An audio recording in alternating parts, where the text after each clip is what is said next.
আল্লাহর নবীর দাদুজান সাইবা ওরফে আব্দুল মুত্তালিব একদা একদিন আল্লাহ পাকের কাবা শরীফের সামনে ঘুমাচ্ছেন। ওই সময়তে তিনি স্বপ্ন দেখলেন, ওই সময় তিনি ঘুমে স্বপ্ন দেখলেন একজন ব্যক্তি উনাকে বলতে লেগেছে, ইয়া আব্দুল মুত্তালিব ইহফার বুররা, ও আব্দুল মুত্তালিব আপনি বুররাকে খুঁড়ে বার করেন। আব্দুল মুত্তালিব স্বপ্নের মধ্যে তাকে জিজ্ঞাসা করলেন, মাল বুররা, বুররা কাকে বলে? লোকটা কোনো জবাব দিলেন না, চলে গেলেন। আব্দুল মুত্তালিবের ঘুমটা ভেঙে গেল। পরের দিনে হযরতে আব্দুল মুত্তালিব তিনি আবারও আল্লাহ পাকের কাবা শরীফের সামনে ঘুমাচ্ছিলেন। এমত অবস্থায় তিনি স্বপ্ন দেখলেন একজন ব্যক্তি উনাকে বলতে লেগেছে, ইয়া আব্দুল মুত্তালিব ইহফার মাজনুনা, ও আব্দুল মুত্তালিব আপনি মাজনুনাকে খনন করেন, আপনি মাজনুনাকে খুঁড়ে ফেলেন। আব্দুল মুত্তালিব জিজ্ঞাসা করলেন, মাল মাজনুনা, মাজনুনা কাকে বলে? লোকটা কোনো উত্তর দিলেন না, লোকটা কোনো জবাব দিলেন না। আব্দুল মুত্তালিবের ঘুমটা ভেঙে গেল। পরের দিনে হযরতে আব্দুল মুত্তালিব আবারও আল্লাহ পাকের কাবা শরীফের সামনে তিনি ঘুমাচ্ছিলেন। এমত অবস্থায় তিনি স্বপ্ন দেখলেন একজন মানুষ উনাকে বলতে লেগেছে, ইয়া আব্দুল মুত্তালিব ইহফার তিবা, ও আব্দুল মুত্তালিব আপনি তিবাকে খনন করেন, আপনি তিবাকে খুঁড়ে ফেলেন। আব্দুল মুত্তালিব জিজ্ঞাসা করলেন, মাত্তিবা, তিবা কাকে বলে? তিবা কাকে বলে? লোকটা কোনো উত্তর দিলেন না, চলে গেলেন।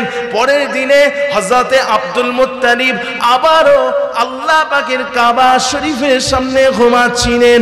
এমত অবস্থায় তিনি স্বপ্ন দেখলেন একজনা মানুষ ওনাকে বলতে লেগেছে, ইয়া আব্দুল মুত্তালিব ইহফার জমজম, ও আব্দুল মুত্তালিব আপনি জমজমকে খুঁড়ে বার করেন। আব্দুল মুত্তালিব জিজ্ঞাসা করলেন, মাজ জমজম, জমজম কাকে বলে? জমজম কাকে বলে? লোকটা উত্তর দিলেন, লোকটা তখন জবাব দিলেন, লা তানজিফু আবাদান ওয়ালা তাজুম্মু তুকসাল হাজিজুল আযম, জমজমের পানি এমন একটা পানি যেটা কখনোই শুকিয়ে যায় না। আর জমজমের পানি গোটা পৃথিবীর হাজী সাহেবদের পিপাসাকে মিটিয়ে দিতে পারে। জমজমের পানি গোটা পৃথিবীর হাজী সাহেবদের পিপাসাকে মিটিয়ে দিতে পারে। ও আব্দুল মুত্তালিব আপনি সেই জমজমকে খুঁড়ে ফেলেন। কথা বুঝেছেন? আচ্ছা, এই জমজমের উৎপত্তি কিভাবে হয়েছিল আপনি আমি কম বেশি সকলেই জানি। হযরতে নবী ইসমাঈল আলাইহিস সালামের পায়ের গোড়ালির আঘাতে এই জমজমের পানির উৎপত্তি হয়েছিল। আবার অনেক বর্ণনায় পাওয়া যায় একজন আল্লাহ পাকের ফেরেশতার, একজন আল্লাহ পাকের ফেরেশতার ডানার আঘাতে জমজমের পানির উৎপত্তি হয়েছিল। তো ভাইরা, এই যে জমজম, জমজম শব্দের অর্থ হলো থামো, থামো, থেমে যাও। যখন এই পানি বের হলো তখন হযরত ইসমাঈল আলাইহিস সালাম আম্মা জান পানিকে থামতে বললেন, মানে এতটাই পানি বের হচ্ছে, বললেন থামো, থামো। তিনি ওই জমজমের জায়গাটাকে ঘিরে দিলেন। পরবর্তীতে ওখানে কুয়া তৈরি হলো। তা হযরত ইসমাঈল আলাইহিস সালাম তিনি কাবা শরীফের মুতাআল্লি ছিলেন। নবী ইসমাঈল আলাইহিস সালাম কাবা শরীফের মুতাআল্লি ছিলেন। নবী ইসমাঈল আলাইহিস সালামের কাছে একদা একদিন ইয়েমেন থেকে কিছু মানুষ এলেন, এসে বললেন, ও নবী ইসমাঈল, আমরা হলাম বনু জুরহাম গোত্রের মানুষ, আমাদের ইয়েমেনে খরা হয়ে গেছে, দুর্ভিক্ষ হয়ে গেছে, আপনি আমাদেরকে এই জমজমের কাছে থাকার ব্যবস্থা করে দেন। আমরা জমজমের পানি পান করব, জমজমের পানি দিয়ে চাষবাস করব, দয়া করে আমাদেরকে জমজমের কাছে থাকার ব্যবস্থা করে দেন। হযরত ইসমাঈল আলাইহিস সালাম তিনি তাদেরকে জমজমের কাছে থাকার ব্যবস্থা করে দিলেন। তারা ওখানেই থাকতো। কিন্তু হযরত ইসমাঈল আলাইহিস সালাম যখন নবুয়তের দায়িত্ব পেলেন, যখন মানুষকে ঈমানের দাওয়াত দিলেন, তাদেরকেও ঈমানের দাওয়াত দিলেন, তারা সকলে ঈমান আনলো। ইসমাঈল আলাইহিস সালাম যখন দুনিয়া থেকে চলে গেলেন, ইন্তেকাল করলেন, ওই সময়তে হযরত ইসমাঈল আলাইহিস সালামের ছেলে, যার নাম হলো কিদার, যার নাম কি? কিদার। এই কিদার কাবা শরীফের মুতাল্লি হলেন। তিনি তিনার বাপের জায়গাটা, পিতার জায়গাটা দখল করলেন, তিনি কাবার মুতাল্লি হলেন। ওই সময়তে ওই যে ইয়েমেন থেকে যারা এসেছিল, তারা হযরতে ইসমাঈল আলাইহিস সালামের ছেলে কিদারকে পছন্দ করলো না। তারা মনে মনে ভাবতে লাগলো যে আমরা হলাম বেশি শক্তিশালী, আমাদের ক্ষমতা বেশি, সংখ্যা বেশি, সুতরাং এই কাবার দায়িত্ব আমরা নেব, এই কাবার দায়িত্ব আমরা নেব, ইসমাঈল আলাইহিস সালামের ছেলে কিদারকে আমরা কাবার দায়িত্ব দেব না। তারা তখন কি করলো? নবী ইসমাঈল আলাইহিস সালামের ছেলে কিদারের সাথে যুদ্ধ করলো, এবং এই যুদ্ধে ইসমাঈল আলাইহিস সালামের ছেলে কিদার তিনি পরাজিত হয়ে গেলেন, হেরে গেলেন। হেরে যাওয়ার পরে ওই বনু জুরহাম গোত্রের মানুষেরা, ইয়েমেনের মানুষেরা আল্লাহর কাবাকে দখল করে নিল, জমজমকে দখল করে নিল। আর ইসমাঈল আলাইহিস সালামের আওলাদেরা তারা দূরে কোথাও পালিয়ে গেলেন। কিছুদিন পরে তিনারা খবর পেলেন যে ওই সমস্ত বনু জুরহাম গোত্রের মানুষেরা আল্লাহর কাবার সাথে বিয়াদবি করছে, জমজমের পানিকে নষ্ট করে দিচ্ছে। তারা তখন সিদ্ধান্ত নিলেন যে আবার যুদ্ধ করবেন, যুদ্ধ করে কাবা শরীফকে দখল করবেন। কিন্তু হযরত ইসমাঈল আলাইহিস সালাম এবং হযরত ইসমাঈল আলাইহিস সালামের আওলাদেরা তারা যখন কাবাকে ফের পুনরায় যখন তারা যুদ্ধ করলেন, যুদ্ধতে তিনারা জয়ী হয়ে গেলেন ঠিকই, কিন্তু ওই ইয়েমেনের মানুষেরা তারা কাবা শরীফকে রেখে পালিয়ে যাওয়ার আগে আল্লাহর কাবা শরীফের একটা ক্ষতি করে দিল। তারা কাবা শরীফের দেওয়ালকে ভেঙে দিল এবং ওই জমজমটাকে, আবে জমজম, জমজমের কুয়াটাকে তারা মাটি চাপা দিয়ে বন্ধ করে দিল। যে জমজম ইসমাঈল আলাইহিস সালামের পায়ের গোড়ালির আঘাতে তৈরি হয়েছে, ওই জমজমটাকে তারা বন্ধ করে দিল। বন্ধ করে দিয়ে তারা পালিয়ে গেল। নবী ইসমাঈল আলাইহিস সালামের আওলাদেরা তারা আল্লাহর কাবাকে দখল করলেন ঠিকই, কাবার দেওয়ালকে মেরামত করলেন ঠিকই, কিন্তু জমজমটাকে তারা আর পুনরায় খনন করলেন না, ওইভাবেই রেখে দিলেন। একের পর এক জেনারেশন, একের পর এক পিঢ়ি দুনিয়াতে এলো, তারা সকলেই আল্লাহর কাবার মুতাল্লি হলেন। মনে রাখবেন, নবী ইব্রাহিম আলাইহিস সালামের যত আওলাদ দুনিয়াতে এসেছে তারা কিন্তু আল্লাহর কাবার মুতাল্লি হয়েছে। একের পর এক আওলাদ দুনিয়ায় আসছেন, জমজমের কথা সবাই ভুলে গেলেন। এইভাবে 300 বছর অতিবাহিত হয়ে গেল, 300 বছর। তারপরে হযরতে আব্দুল মুত্তালিব তিনি কাবার মুতাল্লি হলেন, আর তিনি ওটাই দেখলেন স্বপ্নের মধ্যে যে একটা জায়গায় জমজম আছে। জমজম এমন একটা পানি যেটা কখনোই শুকিয়ে যায় না, জমজম এমন একটা কুয়া যার পানি কখনোই শুকিয়ে যায় না। জমজমের পানি গোটা পৃথিবীর হাজী সাহেবদের পিপাসাকে মিটিয়ে দিতে পারে।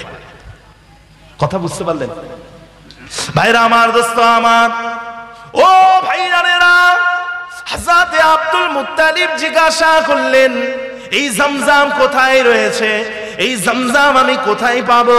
ওই সময়েতে ওই ব্যক্তিটা স্বপ্নের মধ্যে বলেছিলেন আপনি রাস্তা দিয়ে হেঁটে যাবেন, আপনি রাস্তা দিয়ে হেঁটে যাবেন, আপনি দেখতে পাবেন পথের মাঝখানে একটা জায়গাতে রক্ত পড়ে আছে, রক্ত পড়ে আছে, আর তার চারিপাশে আপনি ছোট্ট ছোট্ট পিঁপড়ে দেখতে পাবেন, আর সেখানে সাদা পা বিশিষ্ট কাক দেখতে পাবেন।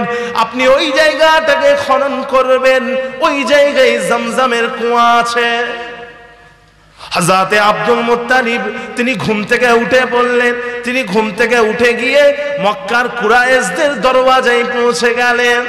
মক্কার কুরাইশদের কাছে অনুনয় বিনয় করলেন, ও আমার ভাইয়েরা, তোমরা আমাকে সহযোগিতা করো, আমাকে সাহায্য করো। আমি স্বপ্নের মধ্যে দেখেছি মক্কায় একটা কুয়া রয়েছে, যেই কুয়াটার নাম হলো জমজমের কুয়া। আমি ওই কুয়াটাকে খনন করব, তোমরা আমাকে সাহায্য সহযোগিতা করো। কিন্তু মক্কার কুরাইশরা হযরত আব্দুল মুত্তালিবকে কোনো প্রকার সাহায্য করলেন না। তারা বললেন, ও আব্দুল মুত্তালিব, ও আব্দুল মুত্তালিব, মানুষ স্বপ্নে যা কিছু দেখে সব কিছু সত্য হয় না, তুমি চলে যাও, আমরা তোমাকে কোনো রকম সাহায্য করব না। অবশেষে হযরতে আব্দুল মুত্তালিব তিনি ঘরে চলে এলেন। ঘরে এসে তিনার একমাত্র পুত্র সন্তান, যার নাম হলো হারেস, যার নাম হলো হারেস, এই হারেসকে বললেন, ও আমার কলিজার টুকরা সন্তান, চলো চলো, বাপ বেটা দুজন মিলে আজকে আমরা জমজমের কুয়া খনন করব। চলো আমরা জমজমের কুয়া খুঁড়ব। বাপ বেটা আব্দুল মুত্তালিব, বাপ আর সন্তানের নাম হলো হারেস, দুজন মিলে ঝোড়া কোদাল নিয়ে বেরিয়েছেন, জমজমের কুয়া খুঁড়বেন। খুঁড়তে লেগেছেন। মক্কার কুরাইশরা বাধা দিলেন যে খুঁড়বেন না, কারণ যারা হজ করতে আসে তারা যদি আপনাকে এইভাবে খুঁড়াখুঁড়ি করতে দেখে তারা কনফিউজ হয়ে যাবে, বিভ্রান্ত হবে, সুতরাং এইভাবে খুঁড়াখুঁড়ি করবেন না। একদিন অতিবাহিত হয়ে গেল, দুদিন অতিবাহিত হয়ে গেল, ওই জায়গা থেকে কোনো রকম পানি বের হলো না। ওই জায়গা তিনি রাস্তা দিয়ে হেঁটে যাচ্ছিলেন, দেখলেন একটা জায়গায় রক্ত পড়ে আছে, আর ওই রক্তের চারিপাশে ছোট ছোট পিঁপড়ে আছে, আর ওখানে সাদা পা বিশিষ্ট কাক আছে। তিনি তখন বুঝতে পারলেন যে আমি যে স্বপ্ন দেখেছি ওই স্বপ্ন হলো সত্য স্বপ্ন। কথা বুঝেছেন? আল্লাহর নবী আল্লাহর হাবিব বলেছেন, ভালো স্বপ্ন হলো নবুয়তের 46 ভাগের 1 ভাগ। ভালো স্বপ্ন নবুয়তের 46 ভাগের 1 ভাগ। আব্দুল মুত্তালিব ওই জায়গাটা খুঁড়ছেন, ভেতর থেকে পানি বের হয় না। তৃতীয় দিনে আব্দুল মুত্তালিব দেখলেন ভেতর থেকে পানি বের হয়েছে, জমজমের পানি, সেই জমজম, তার পানি বেরিয়েছে। হযরতে আব্দুল মুত্তালিব তিনি চিৎকার করে বলে উঠলেন, আল্লাহু আকবার। তিনি বললেন, আল্লাহু আকবার। তিনার আল্লাহু আকবারের শব্দের ধ্বনি যখন মক্কার কুরাইশরা শুনতে পেল, তারা ছুটে ছুটে এসে দেখলো যে আব্দুল মুত্তালিব সত্যি একটা কুয়া খনন করে ফেলেছে যেখান থেকে পানি বের হচ্ছে। তখন মক্কার মানুষেরা তারা বলে উঠল, ও আব্দুল মুত্তালিব, হ্যাঁ হ্যাঁ এটা তো আমাদেরই কুয়া, হ্যাঁ হ্যাঁ এটা তো আমাদেরই কুয়া, এটা তো আমাদেরই পূর্বপুরুষ ইসমাইল আলাইহিস সালামের কুয়া। অর্থাৎ তারা বলতে চাইছে, ও আব্দুল মুত্তালিব, কুয়া তুমি খনন করেছো তো কি হয়েছে, এই কুয়া থেকে সমস্ত রকম উপকার আমরা গ্রহণ করব, এই কুয়াতে আমরাও হকদার। হযরত আব্দুল মুত্তালিব তাদেরকে বলেন, ঠিক আছে তোমরা ওই কুয়ার পানি পান করো, কোনো অসুবিধা নেই। হযরত আব্দুল মুত্তালিব বড় বড় হাউস তৈরি করে দিলেন, আর সেখানে পানি জমা করে রাখতেন যাতে হাজী সাহেবরা ওই জমজমের পানি পান করতে পারে। কিন্তু ওই কুরাইশরা যারা আব্দুল মুত্তালিবকে কোনো প্রকার সাহায্য করেনি, তারা সেই হাউজের পানিগুলোকে ভর্তি করে তারা সেই পানি দিয়ে গোসল করতে লাগলো। ওই সময় হযরত আব্দুল মুত্তালিব আল্লাহর কাছে ফরিয়াদ করলেন, আল্লাহ, এই মক্কার কুরাইশরা কেউ আমাকে সাহায্য করেনি, আল্লাহ আমার একমাত্র পুত্র সন্তান যার নাম হলো হারেস, সে আমাকে সাহায্য করেছে, আল্লাহ আপনি আমাকে আরো পুত্র সন্তান দেন, আরো পুত্র সন্তান দেন, যেই পুত্র সন্তানদের মাধ্যমে আমি আপনার দ্বীনের খেদমত করতে পারি। আল্লাহ আমার আওলাদদের মাধ্যমে আপনি আপনার দ্বীনের খেদমত করিয়ে নেবেন। এটা তিনি আল্লাহর কাছে বলেছিলেন। ইয়া রাব্বাল আলামিন, আল্লাহ পাক আপনি যদি আমাকে 10টা পুত্র সন্তান দেন, আপনি যদি আমাকে 10টা ছেলে সন্তান দেন, ইয়া রাব্বাল আলামিন আল্লাহ পাক, তাহলে ওই 10টা ছেলের মধ্যে থেকে একটা ছেলেকে আপনার জন্য কুরবানি করে দেব। আপনাকে খুশি করার জন্য একটা ছেলেকে জবাই করে দেব, এই দোয়াটা তিনি আল্লাহ পাকের দরবারে চাইলেন। আল্লাহ পাকের দরবারে দোয়াখানা কবুল হয়ে গেল। হযরত আব্দুল মুত্তালিবের একের পর এক সন্তান হতে লাগলো। পুত্র সন্তান, কন্যা সন্তান, পুত্র সন্তান, কন্যা সন্তান।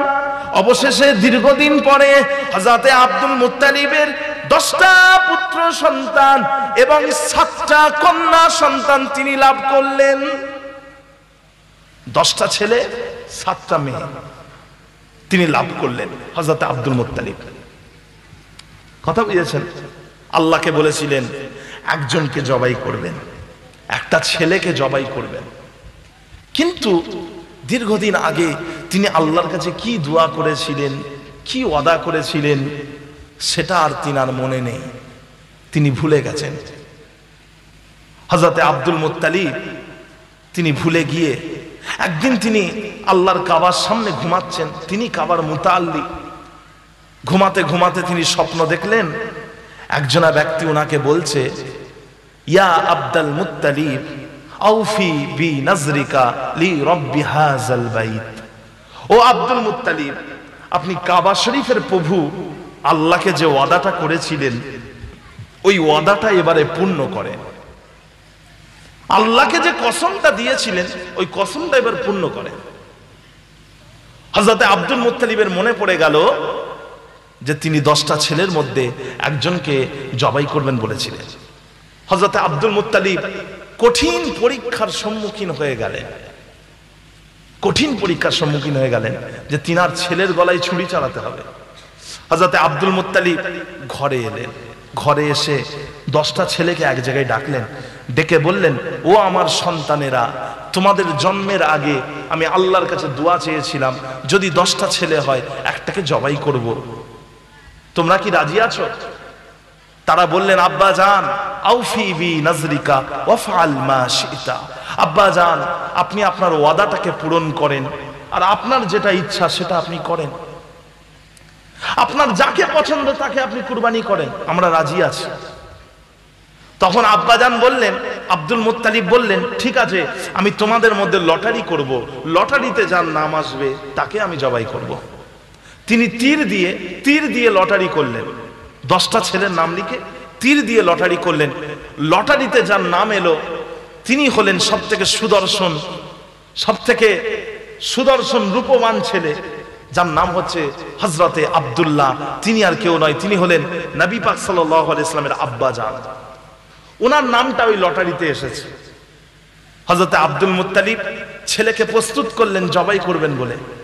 এমত অবস্থায় মক্কার মানুষেরা তাকে বাধা দিলেন, বললেন, ও আব্দুল মুত্তালিব, আপনি হচ্ছেন মক্কার বিশিষ্ট মানুষ, গণ্যমান্য ব্যক্তি, মানুষ আপনার অনুসরণ করে, আপনি যদি আপনার ছেলের গলায় ছুরি চালান, সবাই তাদের ছেলের গলায় ছুরি চালাবে, তাহলে মক্কায় রক্তের বন্যা বয়ে যাবে। আপনি আপনার ছেলের গলায় ছুরি চালাতে পারেন না। আপনি যেহেতু আল্লাহকে ওয়াদা করেছিলেন, তাহলে একটা কাজ করেন, আপনি একদিকে লেখেন আব্দুল্লাহ আর অন্যদিকে লেখেন 10টা উট। একদিকে লেখেন আব্দুল্লাহ, অন্যদিকে লেখেন 10টা উট। লটারি করেন, যদি আব্দুল্লাহর নাম আবার আসে 10টা করে উট বাড়াবেন, যতক্ষণ না আব্দুল্লাহর নাম না আসে। কথা বুঝেছেন? হযরত আব্দুল মুত্তালিব তিনি একদিকে লিখলেন 10টা উট, অন্যদিকে লিখলেন আব্দুল্লাহ। লটারি করলেন, আবারও আব্দুল্লাহর নাম এসেছে। এবারে 10টা করে বাড়াচ্ছেন, 90টা উট আব্দুল্লাহর নাম এসেছে। 100টা উট আব্দুল্লাহ, 100টা উটের নাম এসেছে, 100টা উট। হযরত আব্দুল মুত্তালিব তিনি আবারও লটারি করলেন, লটারিতে আবারও 100টা উটের নাম এসেছে। হযরত আব্দুল মুত্তালিব তিনি ফের লটারি করলেন, তৃতীয়বার আবারও 100টা উটের নাম এসেছে। হযরত আব্দুল মুত্তালিব তিনি তখন তিনার সন্তানের হাতটা ছেড়ে দিলেন এবং বাজার থেকে 100টা উট কিনে নিয়ে এসে সাফা এবং মারওয়া 2 পাহাড়ের মাঝখানে 100টা উটকে কুরবানি করে দিলেন। হযরতে আব্দুল্লাহর জানটা বেঁচে গেল, কিন্তু তিনার কুরবানি হয়ে গেল। হযরতে আব্দুল্লাহর জান বেঁচে গেল, কিন্তু তার কুরবানি হয়ে গেল। এই জন্য আমার নবী পাকের একটা নাম আছে, যে নামটা হলো ইবনুজ জাবহাইন। আল্লাহর নবীর একটা নাম হচ্ছে ইবনুজ জাবহাইন, মানে দুজন জবাই হওয়া মানুষের সন্তান। একজন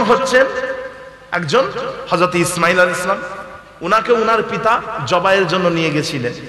আর আরেকজন হচ্ছেন হযরত আব্দুল্লাহ, উনাকে উনার পিতা জবাইয়ের জন্য নিয়ে গেছিলেন। এই জন্য আমার নবী পাকের একটা নাম হলো ইবনুজ জাবহাইন, মনে রাখবেন। আরেকটা বিষয় আপনাদের কাছে বলে দিই, যে মক্কার মানুষেরা আব্দুল মুত্তালিবকে 10টা উটের কথা কেন বললেন, এটা আপনাদের কাছে বলি। কারণ ওই সময়ে মক্কায় যদি কেউ কাউকে হত্যা করে, সেই হত্যার ক্ষতিপূরণ দিতে হতো। সেই ক্ষতিপূরণ ছিল 10টা উট। এটাকে দিয়াত বলা হয়, এটাকে দিয়াত বলা হয়। আর হযরত আব্দুল মুত্তালিব তিনি 100টা উট কুরবানি দিলেন, তিনি 100টা উট কুরবানি দিলেন। আর ওই 100টা উটের রেওয়াজ এখনো পর্যন্ত ইসলামে আছে, এখনো পর্যন্ত ইসলামের মধ্যে আছে। সেই দিনের পর থেকে এখনো পর্যন্ত যদি কেউ কাউকে হত্যা করে, সেই হত্যার ক্ষতিপূরণ আর 10টা উট নয়, সেই দিনের পর থেকে 100টা উট, এখনো পর্যন্ত ওই নিয়মটা আছে। যেহেতু হযরত আব্দুল মুত্তালিব 100টা উট কুরবানি দিয়েছিলেন, সেই জন্য আল্লাহ রাসূল সাল্লাল্লাহু আলাইহি ওয়াসাল্লাম ওই নিয়মটাই চালু রেখেছেন। যদি কেউ কাউকে হত্যা করে, তার ক্ষতিপূরণ 100টা উট দিতে হবে, এখনো পর্যন্ত ইসলামে এটাই নিয়ম। প্যারে হাজিরিন, হযরতে আব্দুল মুত্তালিবকে আল্লাহ পাক পরীক্ষা করলেন, এবং তিনার ছেলে হযরতে আব্দুল্লাহকেও আল্লাহ পরীক্ষা করলেন। ভাইরা আমার, দোস্ত আমার, ও ভাইজানেরা, আল্লাহ পাক রব্বুল আলামিন তিনি আরো একবার হযরতে আব্দুল্লাহ, আল্লাহর নবীর আব্বা জানকে আল্লাহ পাক পরীক্ষা করেছিলেন। একদিন হযরতে আব্দুল্লাহ এবং তিনার আব্বা জান হযরতে আব্দুল মুত্তালিব মদিনা শরীফে ব্যবসা বাণিজ্য করার উদ্দেশ্যে বেরিয়েছিলেন। ও ভাইরানেরা, পথের মাঝখানে একজন ইহুদি মেয়ে ছেলে হযরতে আব্দুল্লাহকে দেখতে পেয়ে হযরতে আব্দুল্লাহর উপরে অত্যন্ত আকৃষ্ট হয়ে যায়, এবং হযরতে আব্দুল্লাহকে বলতে লাগে, ও আব্দুল্লাহ, তুমি আমাকে বিবাহ করে নাও। হযরতে আব্দুল্লাহ যুবক ছেলে, তিনাকে একটা মেয়ে বলছে, ইহুদি মেয়ে, তুমি আমাকে বিয়ে করে নাও। কেন জানেন? তার কারণ হলো হযরতে আব্দুল্লাহর কপালে একটা নূর দেখা যেত, যেটা হচ্ছে আমার নবী পাকের নূর। ওটা উনার কপালে দেখা যেত, ওই কপালে নূরটা জ্বলতো। আর ওই ইহুদি মেয়ে ছেলে তাওরাতের মধ্যে পড়েছে, আসমানি কিতাব তাওরাতের মধ্যে পড়েছে, আখিরি জামানার নবীর যিনি আব্বাজান হবেন, উনার কপালে একটা নূর দেখা যাবে। উনি এটা পড়েছে, ওই মেয়ে ছেলে পড়েছে। সেই জন্য আব্দুল্লাহকে বলছেন যে তুমি আমাকে বিয়ে করে নাও। হযরতে আব্দুল্লাহ বলছেন, না, আমি তোমাকে বিয়ে করব না। তখন এই মেয়ে ছেলে হযরতে আব্দুল্লাহকে বলছে, তুমি যদি আমাকে বিবাহ নাও করো, অন্তত আমার সাথে খারাপ সম্পর্ক করে নাও, আমার সাথে খারাপ সম্পর্ক করে নাও। একবার ভেবে দেখেন, একটা যুবক ছেলে, তাকে একটা মেয়ে ছেলে বলছে, অফার করছে, প্রস্তাব দিচ্ছে যে তুমি আমার সাথে খারাপ সম্পর্ক করে নাও। হযরতে আব্দুল্লাহ কত বড় একটা পরীক্ষার সম্মুখীন হলেন, কিন্তু তিনি ওই মেয়ে ছেলের কথাই একটুও গলে গেলেন না। তিনি রিজেক্ট করে দিলেন, বাদ দিয়ে দিলেন, বাতিল করে দিলেন। তিনি তিনার পিতার সাথে মদিনার সফর জারি রাখলেন। মদিনা শরীফে গিয়ে হযরতে আমেনা বিনতে ওয়াহাব রাদিয়াল্লাহু আনহাকে হযরতে আব্দুল্লাহ তিনি বিবাহ করলেন। বিয়ে করে তিনি যখন মদিনা থেকে মক্কায় ফিরছেন, রাস্তায় আবার ওই মেয়ে ছেলের সাথে দেখা হয়েছে। ওই মেয়ে ছেলে হযরতে আব্দুল্লাহকে দেখে বলছে, ও আব্দুল্লাহ, তোমার কপালে যে নূরটা দেখা যাচ্ছিল, ওই নূরটা তো আর দেখতে পাচ্ছি না, সেটা কোথায় গেল? ওই নূরটা তো আর দেখতে পাচ্ছি না। হযরতে আব্দুল্লাহ তিনি কোনো উত্তর দিলেন না। আসলে ওই মেয়ে ছেলে জানে না হযরতে আব্দুল্লাহর কাছে যে নূরটা ছিল ওটা হযরতে আমেনার গর্ভের মধ্যে, পেটের মধ্যে প্রবেশ করে গিয়েছে। জুড়ে বলুন না সুবহানাল্লাহ।